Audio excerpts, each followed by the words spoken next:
2026 এপ্ৰিল মে মাহৰ ভিতৰত আকৌ নিৰ্বাচন কৰিব লাগিব নালাগে। হিমন্ত বিশ্ব শৰ্মাই ইচ্ছা কৰিলে 2026 ডিচেম্বৰত ইলেকশ্যন কৰিব পাৰে নেকি?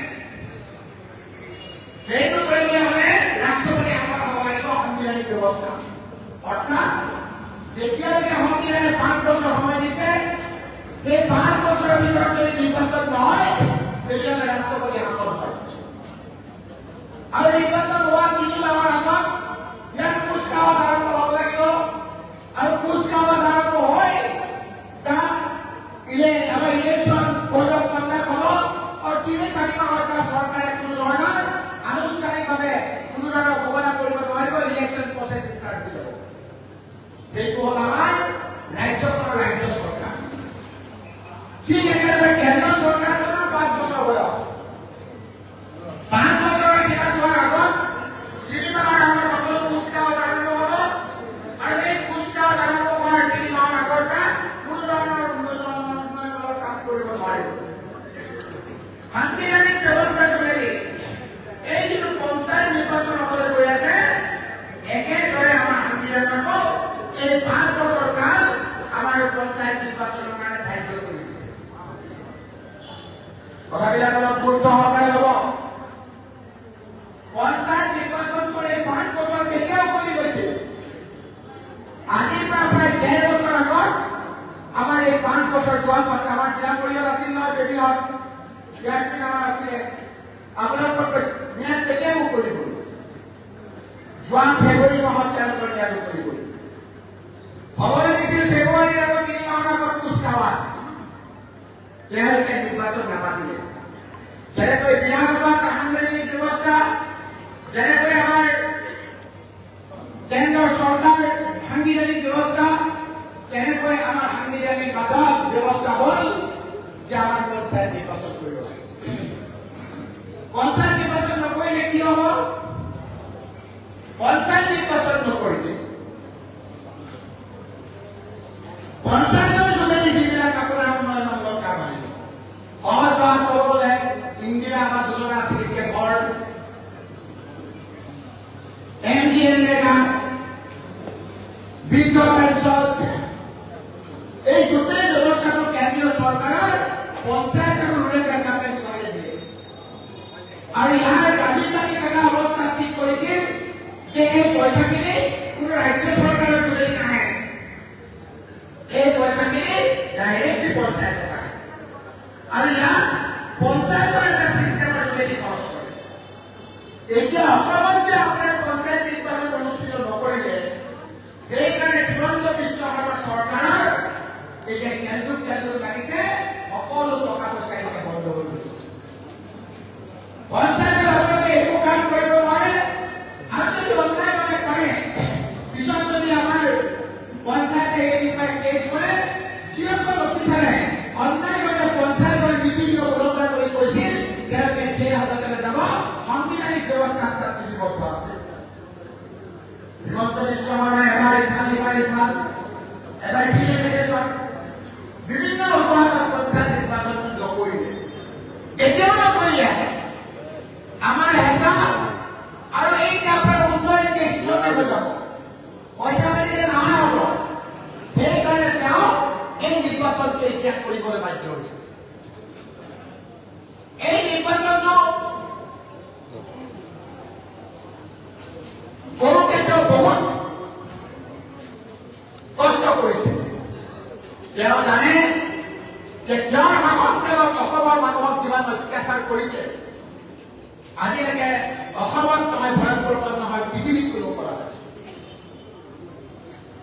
যেতিয়া চৰকাৰ এখন থাকে, ইণ্টেলিজেন্সৰ যোগেদি কথাবিলাক গম পায়। মুখ্যমন্ত্ৰী ডাঙৰে কথাবিলাক গম পাইছে যে তেওঁ কৰা কাম কাজ, কাৰোবাক এনকাউণ্টাৰ, কাৰোবাক থকা ঘৰৰ পৰা উচ্ছেদ, কোনোবা 6 জনগোষ্ঠীক জনজাতি দিম বুলি কৈছিল, দিয়া নাই। টি গাৰ্ডেনৰ মানুহক 351 টকা হাজিৰা মজুৰি দিয়াৰ কথা কৈছিল, দিয়া নাই। এপৰি সমস্যা তেওঁ সমাধান নকৰাৰ কাৰণে সকলো জাতি জনগোষ্ঠীকে তেওঁৰ ওপৰত ক্ষুব্ধ হৈ আছে, সেই কথাখিনি তেওঁ গম পাইছে।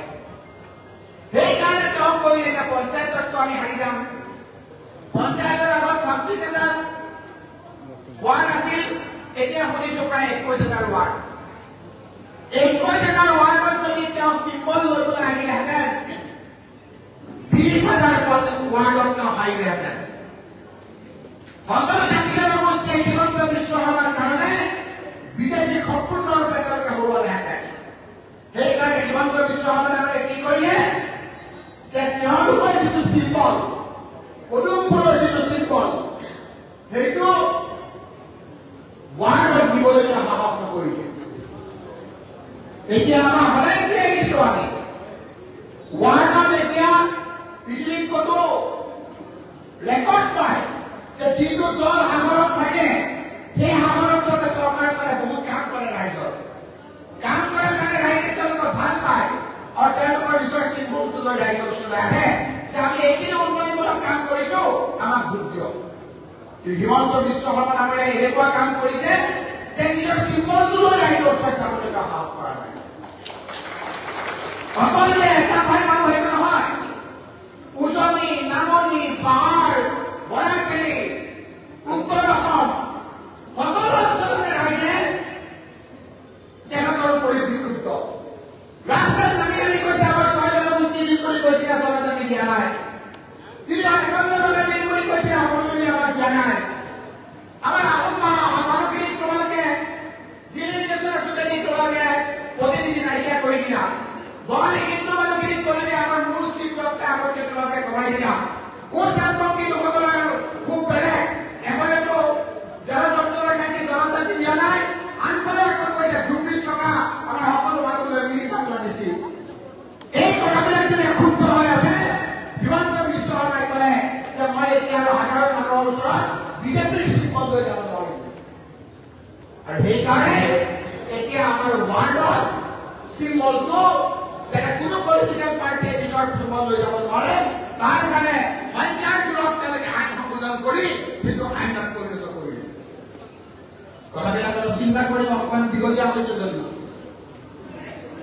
কিন্তু জিলা পৰিষদ, আঞ্চলিক পঞ্চায়ত এই দুটা দলীয়ভাৱে আমি প্ৰতিদ্বন্দ্বিতা কৰিব দিছে।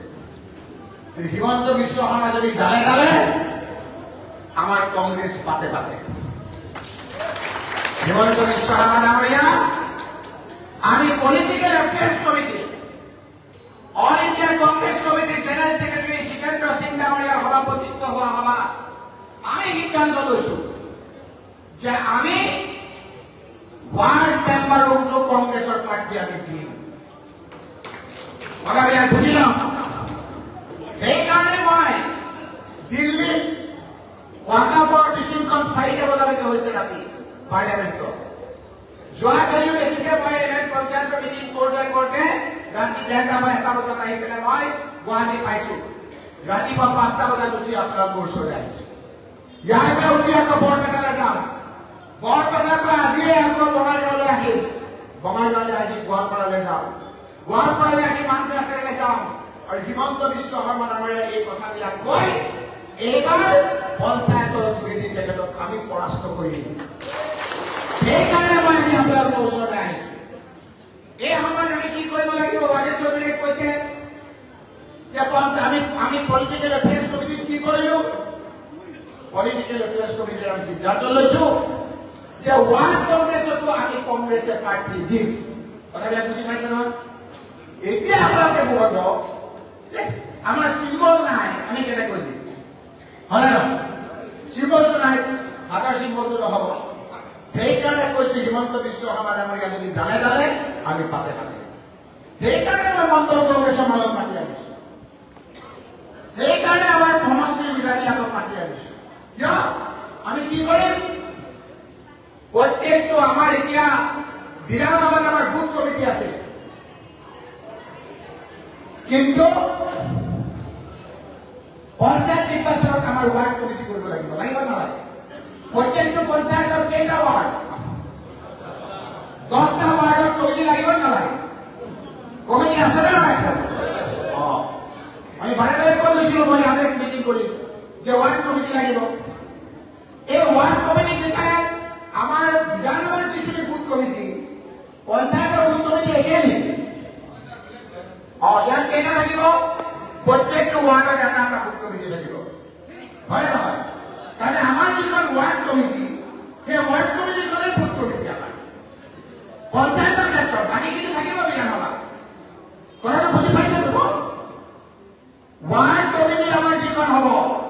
সেই ৱাৰ্ড কমিটি আগতে কি কৰিছিল আমাৰ ইয়াৰ ডুবুৰীৰ সকলো মানুহ গৈ দিছপুৰত গৈ বহি থাকিবলগীয়া হৈছিল আমাৰ কংগ্ৰেছৰ সময় মুখ্যমন্ত্ৰী থকা সময়ত আমি মন্ত্ৰী থকা অৱস্থা গোটেই অসমৰ বিভিন্ন মানুহ গৈ পেলাই তাত জিলা পৰিষদৰ টিকেটবিলাক আমি তাত ভাগ্য কৰিছিলো কেইটা মুখ্যমন্ত্ৰী হৈ গোটেই দিন তাত বহি থাকিবলগীয়া হৈছিল কিন্তু এতিয়া আমি সিদ্ধান্ত লৈছো পলিটিকেল এফেয়াৰ্ছ কমিটিত যে এই সকলো ক্ষমতা আমি তৃণমূল পৰ্যায়ে আপোনালোকক দিম ইয়াৰ কোনো আমাৰ গুৱাহাটী আমাৰ দিছপুৰৰ নেতাসকলৰ কাম নাই আপোনালোকৰ দায়িত্ব বাঢ়িছে এই দায়িত্ব আপোনালোকে কেনেকৈ পালন কৰিব ভালকে কৰিবলৈ নকৰে সেই কথাখিনি মাত্ৰ এমাহ ডেৰমাহ ইমান কষ্ট কৰিছে আপোনালোকে মোক বাৰে বাৰে কৈছে আপোনাক ইমান ভোটত জিকাইছো মই কৈছো যে মোক আপোনালোকে জিকাইছে মোক দিল্লীৰ কাৰণে জিকাইছে দিল্লীৰ কাৰণে মই কি কৰিব পাৰিছো নোৱাৰিছো এবাৰ লোকসভাত ঘটনাৰ কথাবিলাক কৈছো দেখিছেনে নাই আপোনালোকে কিন্তু সকলো হাত তাৰ লগত পুৱাৰ ভাৱাৰ শক্তিশালী কৰিব লাগিব আপোনালোকৰ ৰাস্তা ক'ত ধৰিব ইয়াত এই সকলোবিলাক আঞ্চলিক পঞ্চায়তৰ জিলা পৰিষদে ঠিক কৰিব কথাখিনি বুজি পাইছে একফালে এমপি আপোনালোকৰ হ'ল একফালে যদি পঞ্চায়ত আপোনালোকৰ হয় আৰু মাত্ৰ 6 মাহ আছে তাৰপিছত যদি এমএলএ হয় সকলোৰে মুখত হাঁহি আহিব ল'ৰা ছোৱালীৰ পৰা আৰম্ভ কৰি সকলোৰে ভৱিষ্যত ভাল হ'ব সকলোৱে আমি মিলিজুলি থাকিব পাৰিম এই কথাখিনি চিন্তা কৰি সৰু সুৰা আমাৰ যিবিলাক মনৰ কচাকচি আছে সেই কথাবিলাক আমি বাদ দিব লাগিব সেই কথাখিনি আমি নিজৰ ভৱিষ্যতৰ ক্ষেত্ৰত ইমান কষ্ট কৰি কংগ্ৰেছ কৰাৰ পাছত এতিয়া সময়টো আহিছে নিজৰ মাজত আমি কাজিয়া পেচাল কৰি ঈৰ্ষা কৰি হিংসা কৰি যদি আমাৰ নিজৰ হাতৰ কোঠাখন ভৰি পাৰো তাৰ পিছত কিন্তু ইয়ালচি কৰি লাভ নহ'ব সেইকাৰণে মই আপোনালোকৰ ওচৰলৈ আহিছো প্ৰত্যেকে অকমান ধৈৰ্য সংযমেৰে জিন্দাবাদ এইখিনি নালাগে এইখিনি মগজুৰে আমি কাম কৰিব লাগিব ধীৰে স্থিৰে কাম কৰিব লাগিব আপোনালোকৰ প্ৰত্যেকটো কথা সাধাৰণ মানুহৰ কাৰণে জীৱন হ'ব সেই মানুহৰ জীৱন যাতে আমি ভাল কৰিব পাৰো ল'ৰা ছোৱালী যাতে ভাল কৰিব পাৰো সেই কথাখিনি আমি অলপ চিন্তা চৰ্চা কৰিব লাগিব মই কৈ আছিলো ৱাৰ্ড কমিটি কি কাম হ'ব আগতে কয় ৱাৰ্ড কমিটিকে আমাৰ অকল ইলেকশ্যনৰ কাৰণে আহিছো বেলেগ কাৰণে আমাৰ নহয় এতিয়া আপোনালোকৰ ৱাৰ্ড কমিটি মানে অকল ৱাৰ্ড কমিটিৰ প্ৰেচিডেণ্টৰ ৱাৰ্ড কমিটি নহয় ৱাৰ্ড কমিটি আমাৰ ইয়াত যিখন হ'ব যিখন জিলা কংগ্ৰেছত জমা দিছে যিখন এপ্ৰুভেল হৈছে সেই কংগ্ৰেছ কমিটিখন বহি আপোনালোকৰ ৱাৰ্ডৰ কোন ৱাৰ্ড মেম্বাৰ হ'ব সেইটো আপোনালোকে চিলেক্ট কৰিব লাগিব সেইটো চিলেক্ট কৰাৰ সময়ত মণ্ডল কংগ্ৰেছৰ পৰা 2জন অবজাৰ্ভাৰ পঠিয়াব অবজাৰ্ভাৰৰ কাম কি হ'ব কেৱল কিনাৰত বহি থাকিব তেওঁৰ কোনো মাত নাই ৱাৰ্ড কমিটিয়ে যিটো সিদ্ধান্ত ল'ব সেইটোৱে সিদ্ধান্ত ৱাৰ্ডটো বুজিলে এতিয়া যদি নাই বুজা মই আপোনালোকক আকৌ বুজাই দিম ৱাৰ্ডটো সকলোতকৈ বেছি গুৰুত্বপূৰ্ণ ৱাৰ্ডত আপুনি চিলেকশ্যন কৰাৰ পাছত আপোনালোকে কংগ্ৰেছৰ প্ৰাৰ্থী হিচাপে আপোনালোকে তেওঁক আমি এপ্ৰুভেল দিব তাৰপিছত আহিলে আঞ্চলিক পঞ্চায়তটো কোনে কৰিব আঞ্চলিক পঞ্চায়তটো কৰিব আমাৰ মণ্ডল কংগ্ৰেছৰ যিজন কমিটি আছে সেই কমিটিয়ে বহিব আৰু ব্লক কংগ্ৰেছৰ পৰা 2জন অবজাৰ্ভাৰ পঠিয়াব অবজাৰ্ভাৰ নিজৰ খালি কেৱল কিনাৰত বহি থাকিব মিটিংখন ভালকে হৈছে নে নাই সেই কথাখিনি গৈ তলত চহী কৰিব সেই মণ্ডল কংগ্ৰেছে আঞ্চলিক পঞ্চায়তটো কোন কেন্দ্ৰীয় হ'ব সেইটো চিলেক্ট কৰিব এপ্ৰুভেলটো ব্লকৰ পৰা ল'ব গৰম পৰিছে মই ছুটি কৰি আছো যদি লাগে আকৌ আপোনালোকক ক'ব মই কম তাৰপিছত জিলা পৰিষদৰ আহিব জিলা পৰিষদৰ কাৰণে সেইখন মিটিঙতে আপোনালোকৰ মণ্ডল কংগ্ৰেছৰ মিটিঙত আপোনালোকৰ মণ্ডলে এই জিলা পৰিষদৰ কাৰণে কাম বিচাৰিছে তাৰ কাৰণে ৰিকমেণ্ডেশ্যন দিব ধৰি লওক এটা জিলা পৰিষদত 5টা পঞ্চায়ত 7টা পঞ্চায়তৰ জিলা ব্লক কংগ্ৰেছ কমিটিত আলোচনা হ'ব ব্লক কংগ্ৰেছ কমিটিয়ে শৰ্টলিষ্ট কৰি এখন আমাৰ কমিটি কৰি দিছে তাত আমাৰ আলোচনা হ'ব আৰু আলোচনা মৰ্মে আপোনালোকৰ এজন জিলা পৰিষদ কেণ্ডিডেট চিলেক্ট হ'ব প্ৰচেছটো বুজি পালে নে আপোনালোকে এতিয়া আপোনালোকে বুজিব পাৰে মোক যে আপুনিতো কৈ আছে যে কংগ্ৰেছৰ পৰা ৱাৰ্ড কৰিছো ৱাৰ্ডৰ দিন কিন্তু ইয়াততো আগৰ চিন নাথাকিব তেতিয়া কি হ'ব ৱাৰ্ডৰ আগৰ চিন দিব নোৱাৰিব আমি কি কৰিম এখন পোষ্টাৰ পঞ্চায়তত সেই পোষ্টাৰখনত থাকিব যে অমুক পঞ্চায়তত জিলা পৰিষদৰ কংগ্ৰেছৰ প্ৰাৰ্থী অমুকক হাতৰ চিৰত ভোট দি জয়যুক্ত কৰক বুজিলে আপোনালোকে একেখন পোষ্টাৰতে থাকিব যে অমুক আঞ্চলিক পঞ্চায়তৰ কাৰণে কংগ্ৰেছৰ প্ৰাৰ্থী হাতৰ চিৰত ভোট দি জয়যুক্ত কৰক বুজিলে আপোনালোকে একেখন পোষ্টাৰতে কংগ্ৰেছৰ প্ৰাৰ্থী একদম ৱাৰ্ডৰ কাৰণে অমুকক এইটো চিম্বলত গাড়ী চিম্বলত অমুক চিম্বলত এই চিম্বলকেইটা তলত 10টা চিন একেখন পোষ্টাৰতে থাকিব কথাখিনি বুজি পালে তেতিয়া মানুহৰ কনফিউজনটো নাথাকিব একেধৰণে আমি ডিফ্লেট উলিয়াই দিম যে এই পঞ্চায়তত আমাৰ যিকেইজন 12জন কেণ্ডিডেট 10জন ৱাৰ্ড এজন আঞ্চলিক পঞ্চায়ত আৰু এজন জিলা পৰিষদ কথাখিনি বুজি পালে কাৰণ ৱাৰ্ডটো সকলোতকৈ গুৰুত্বপূৰ্ণ এই ৱাৰ্ডৰ পৰাই পঞ্চায়তৰ সভাপতি হ'ব এই অঞ্চলৰ সভাপতিজন সকলোতকৈ গুৰুত্বপূৰ্ণ হ'ব গতিকে আমি যদি দলৰ পৰা নিদিওঁ তেতিয়া ক্ষমতাৰ বলত তেওঁলোকে আমাৰ পথৰ পৰা লৈ গুচি যাব এইকাৰণে মই কৈছো যে এই কথাখিনি চিলেকশ্যন কৰোঁতে খুব সাৱধানতা অৱলম্বন কৰিব লাগিব এতিয়া কথা হ'ল যে ৱাৰ্ডত আমি প্ৰাৰ্থী দিম আমাৰ ৱাৰ্ড কমিটি কৈ পেলাই দিব কিন্তু আমাৰ বহুতে ক'ব যে মই প্ৰাৰ্থী নাপালে কি হ'ল লক্ষীমপুৰ হুছেইনৰ লগত মোৰ ভাল ৱাজেদ চৌধুৰীৰ লগত মোৰ ভাল সুভাষ চৰকাৰৰ লগত মোৰ ভাল মোক ৱাৰ্ডত ভোট দিয়ক মই জিকি পেলাই কংগ্ৰেছত জইন কৰি দিম ক'ব না বহুতে যিসকলে কংগ্ৰেছৰ বিৰোধিতা কৰে লক্ষীমপুৰ হুছেইন কি অন্য ডাঙৰ কোনোবা হ'ব আৰু আমি কংগ্ৰেছত 6 বছৰৰ কাৰণে ঘূৰাই নাপাম কাৰণ এইটো বিধানসভা নিৰ্বাচনৰ কোনো ছেমি ফাইনেল নহয় এইটো ফাইনেল এই ফাইনেলত যদি জিকো আমাৰ বিধানসভাটো ছেমি ফাইনেল হ'ব আমি আকৌ এইটো যদি আমি হাৰো তেতিয়াহ'লে আমাৰ আগন্তুক বিধানসভাত আমাৰ অলপ টান হ'ব আপোনালোকৰ হাতত ৰাষ্ট্ৰ আছে আপোনালোকৰ হাতত ভোটৰ অস্ত্ৰ আপোনালোকৰ উন্নয়ন লাগে নে নালাগে সেই কথাখিনি আপোনালোকে সিদ্ধান্ত ল'ব নে আপোনালোকে নিজেই কাজিয়া কৰি নিজৰ প্ৰাৰ্থী লাগে বুলি কংগ্ৰেছৰ বিৰোধিতা কৰি আপোনালোকে কৰে কিন্তু আপোনালোকৰ সিদ্ধান্ত আৰু এটা কথা মই কৈছো যিটো মূল কথা পেলাই আহিছো ইমানখিনি কথা ক'লো প্ৰেছত এইবিলাক নোলায় এতিয়া যিটো কম সেইটোহে ওলাব কি কম কিবা কাৰণত যদি জিলা পৰিষদ আঞ্চলিক পঞ্চায়ত ৱাৰ্ড মেম্বাৰৰ কাৰণে কোনো মেম্বাৰে যদি 10 টকা কাৰোবাক দিয়ে তেওঁৰ বিৰুদ্ধে আপোনাৰ ব্যৱস্থা লোৱা হ'ব এই কথা আমাৰ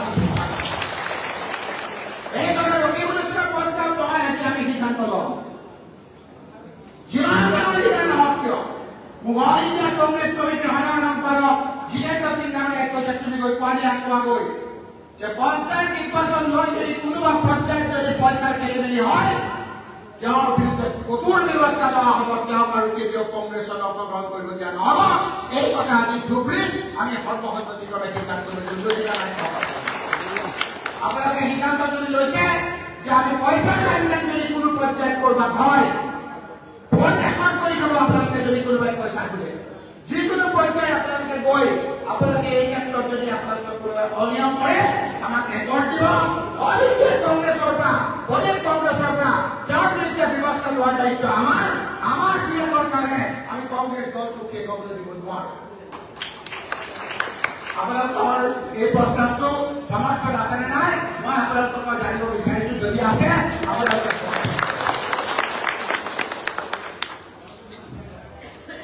দুই একে হাততালি মাৰা নাই, অলপ পইচা পেচা লৈ ফুৰিছে নেকি?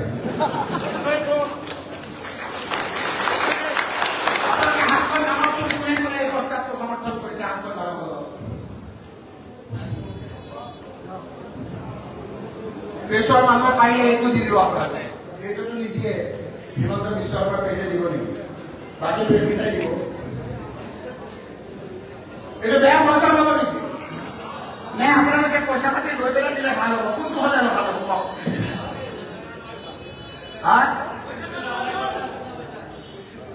আপোনালোকে দুখীয়া নিষ্ঠাবান যিসকল কংগ্ৰেছ কৰ্মী আছে সেইখিনি ভাল পাব, দুই একে মোক বেয়াও পাব, হ'ব নাপায়। কোনবিলাকে বেয়া পাব?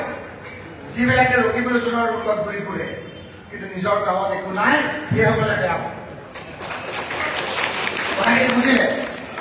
মই মোৰ লগত থকা মানুহখিনি আপোনালোকে ভাত খুৱাম, চাহ খুৱাম, কিন্তু কংগ্ৰেছৰ প্ৰাৰ্থী দিয়া ক্ষেত্ৰত ৰকিবুলেশ্যনে এজন মানুহকো কোনো প্ৰকাৰে সহায় নকৰে। আমাৰ ৱাৰ্ড কমিটি, আঞ্চলিক পঞ্চায়ত আৰু জিলা পৰিষদৰ কমিটিৰ বাহিৰে মই কথাখিনি খোলাকে আপোনালোকক কৈছো। কৰবাত যদি দেখেন এইবিলাক কথাত জড়িত, তেতিয়াহ'লে আপোনালোকে চাব যে মোৰ মুখৰ আগত কথাখিনি কথাখিনি বুজিলে? যদি অকল এইকেইজন মানুহে কাম কৰাৰ কাৰণে মই ইমানখিনি শিকিছো তেতিয়া বেলেগ কথা। আপোনালোকে ৰোজা মাহত ৰোজা ধৰি কষ্ট কৰা নাই জানো? ইয়াত যিবিলাক অহা নাই সেইবিলাক মানে কষ্ট কৰা নাই জানো? আজিও যিবিলাক অহা নাই, ইলেকশ্যন উঠিম বুলি গাঁৱত ঘূৰি ফুৰিছে, সেই মানুহবিলাকে টিকেট পাব নালাগিব? সেইকাৰণে প্ৰদেশ কংগ্ৰেছ আৰু আমাৰ অল ইণ্ডিয়া কংগ্ৰেছ কমিটিয়ে এইবাৰ ডিচেন্ট্ৰেলাইজ কৰিছে, ক্ষমতাৰ বিকেন্দ্ৰীকৰণ কৰিছে, ক্ষমতাৰ বিকেন্দ্ৰীকৰণৰ যোগেদি আমি কৰিম। কিন্তু এটা কথা ঠিক, এইটো কথাও ঠিক, সুভাষ চৰকাৰে এটা কথা কৈছে, কোনখিনি মানুহক বেছি প্ৰাধান্য দিম আমি? সেইসকল লোকক প্ৰাধান্য দিম যিসকলে ভোকে লগনে এবাদত বন্দী কষ্ট কৰি জিলা পৰিষদ প্ৰধানমন্ত্ৰী লোকসকলে আমাক তেওঁলোকৰ উৎসৱত মাতি মেলি আমাক সহায় কৰিলে। সেই লোকসভা নিৰ্বাচনত আমাৰ যিসকলে সহায় কৰিলে, যিসকল কৰ্মী আছে, সেইসকলক আমি বেছি গুৰুত্ব দিম নে নতুনকৈ কালি অহা মানুহটোক বেছি গুৰুত্ব দিম? সেই কথাটো আপোনালোকে বিবেচনা কৰিব। বুজি পাইছে? ভাল হ'বনে নহয় কথাখিনি? আমি এইটো কোৱা নাই যে নতুনকৈ জইন কৰা মানুহক একো আমি নিদিম, সকলো দিম, কিন্তু আমি অগ্ৰাধিকাৰ ভিত্তিত দিম। যদি সকলোৱে কয় যে নতুনজনক দিব লাগে, মোৰ আপত্তি নাই, কিন্তু প্ৰাধান্য দিম সেইজনক যিজনে খালী ভৰিৰে চৰত গৈ আমাক কাৰণে সহায় কৰিছে,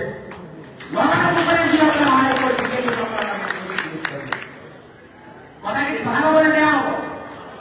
বৰ ভাল পোৱা নাই নেকি? কোনে কোনে ভাল পোৱা নাই? এইফালে ভাল পোৱা নাই। গতিকে আপোনালোকৰ ওচৰলৈ আহিলো, আপোনালোকে আমাৰ হাত শক্তিশালী কৰিব লাগিব। বিভিন্ন ধৰণৰ ষড়যন্ত্ৰ ৱাজেদ চৌধুৰীয়ে কৈছে, ৰাজ্যসভাত এজনে কৈ দিলে ধুবুৰী বোলে মিনি বাংলাদেশ। তেওঁ ধুবুৰীৰ বিষয়ে কি জানে? মিনি বাংলাদেশী মানে ধুবুৰীত থাকে সকলো মানুহ বাংলাদেশী, মিনি বাংলাদেশী বাসিন্দা। আজি সুধাংশু ত্ৰিবেদী ডাঙৰীয়া ঘৰত ডাঙৰীয়াক জানে জানো? এই চাপৰৰ পৰা গৈ গোটেই অসমক নেতৃত্ব দিছিল। জাতি, ধৰ্ম, বৰ্ণ, ভাষা, দল, মত নিৰ্বিশেষে এই মানুহজনক সকলোৱে শ্ৰদ্ধা কৰে নে নকৰে? আজি সুধাংশু ত্ৰিবেদীৰ মতে এই ঘৰত সিংহ ডাঙৰীয়া মিনি বাংলাদেশী বাসিন্দা আছে। আমি ধিক্কাৰ দিছো। যাওঁ প্ৰতিভা পাণ্ডে বৰুৱা গোৱালপাৰীয়া লোকগীত জ্ঞাপক, সুধাকৰ্য ভূপেন হাজৰিকাই যিজন বিভিন্ন ধৰণে অসমৰ লগত ভালকৈ চিনাকি কৰি দিছে, আজি সুধাংশু মিত্ৰৰ বিজেপিৰ নেতা ত্ৰিবেদীৰ মতে এই লোকসকল মিনি বাংলাদেশীৰ বাসিন্দা।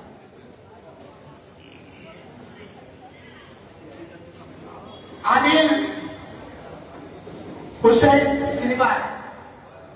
গোৱালপাৰা। আদিল হুছেইন অকল অসমৰ শিল্পী নহয়, কেৱল ভাৰতবৰ্ষৰ শিল্পী নহয়, গোটেই পৃথিৱীৰ বিখ্যাত